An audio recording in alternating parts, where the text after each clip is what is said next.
রাজনীতির মাঠে কখন কোন খবর ভেসে আসে তা কল্পনা করা অসম্ভব। বাংলাদেশের রাজনৈতিক বিষয় নিয়ে যত চিন্তা করবেন ততই আপনি অনেক অজানা বিষয় জানতে পারবেন।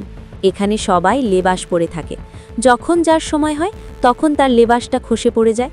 আসলেই কি তাই? আজকের নিউজ লাইভ বিডির এই ইনভেস্টিগেশন ভিডিওতে আপনারা জানতে পারবেন বন ও পরিবেশ বিষয়ক সাবেক উপদেষ্টা সৈয়দা রেজওয়ানা হাসানের যত কুকর্ম আছে সেই বিষয়। 12 ফেব্রুয়ারি 2026 সালের নির্বাচনটা ছিল মনে রাখার মতো একটি দিন। সারা দেশের সকল মানুষের চোখ ছিল মিডিয়াগুলোতে। কোন দল ক্ষমতার চেয়ারে বসে, এটা ছিল সবার আগ্রহের বিষয়। সবাই ভেবেছিল জামাত সরকার গঠন করবে, কিন্তু কিভাবে যেন বিএনপি সরকারের চেয়ারে হামাগুড়ি দিয়ে চড়ে বসল, এর পিছনে রয়েছে কালো সত্য। উপদেষ্টা সৈয়দা রেজওয়ানা হাসান বিএনপির সাথে বৈঠক করে 10 ফেব্রুয়ারিতে। ইলেকশন ইঞ্জিনিয়ারিং করে বিএনপিকে তুলে দেওয়ার ওয়াদা করেন তাদের সাথে। দেশের মানুষের ভাগ্য নিয়ে খেলা করে বসেন নিজের ইচ্ছায়। সঠিক ফলাফল প্রকাশ পেলে জামাতের জয় নিশ্চিত ছিল। ভোটের দিন ডক্টর ইউনুস সবাইকে ঈদ মুবারক বলেছিল। কারণটা কি আপনারা কি জানেন? সাবেক উপদেষ্টা সৈয়দা রিজওয়ানা হাসান কি সত্যিই গ্রেপ্তার? পর্দার আড়ালে যা ঘটছে। দেশের রাজনৈতিক অঙ্গনে হঠাৎ এক উত্তাল ঝড়। যে খবরের দিকে তাকিয়ে পুরো দেশ, তা কি শুধুই গুজব, নাকি এর পেছনে লুকিয়ে আছে কোনো গভীর ষড়যন্ত্র? চারদিকে গুঞ্জন। গ্রেপ্তার করা হয়েছে সাবেক উপদেষ্টা এবং বিশিষ্ট পরিবেশবাদী নেত্রী সৈয়দা রিজওয়ানা হাসানকে। সামাজিক যোগাযোগ মাধ্যম থেকে শুরু করে চায়ের আড্ডা, সর্বত্রই এখন একটাই প্রশ্ন: পর্দার আড়ালে আসলে কি ঘটেছিল? বিএনপির সাথে গোপন আঁতাত আর ভোট গণনায় কারচুপির মতো বিস্ফোরক অভিযোগ কি তবে সত্যি হতে চলেছে?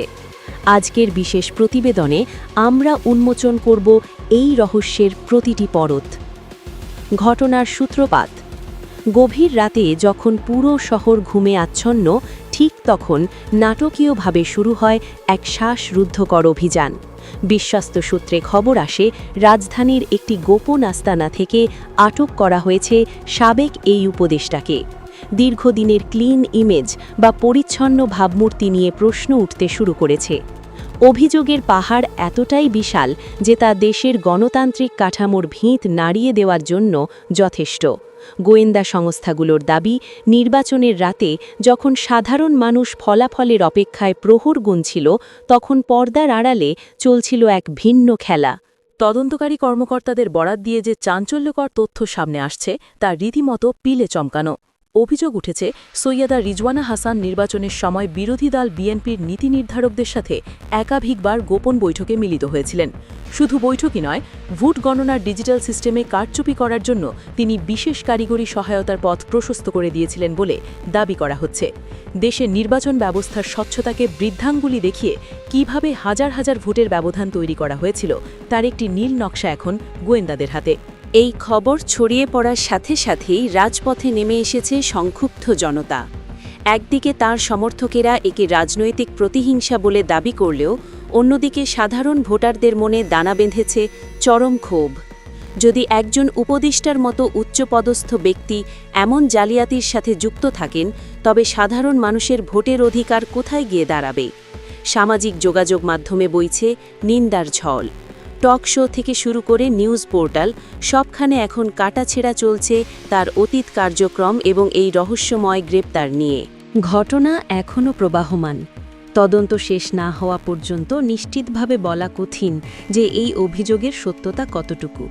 তবে একটি বিষয় নিশ্চিত, সৈয়দা রিজওয়ানা হাসানের এই গ্রেপ্তার এবং ভোট কারচুপির অভিযোগ দেশের রাজনীতিতে এক নতুন মোড় নিতে যাচ্ছে। তিনি কি পারবেন নিজেকে নির্দোষ প্রমাণ করতে, নাকি বেরিয়ে আসবে আরও কোনো চাঞ্চল্যকর তথ্য?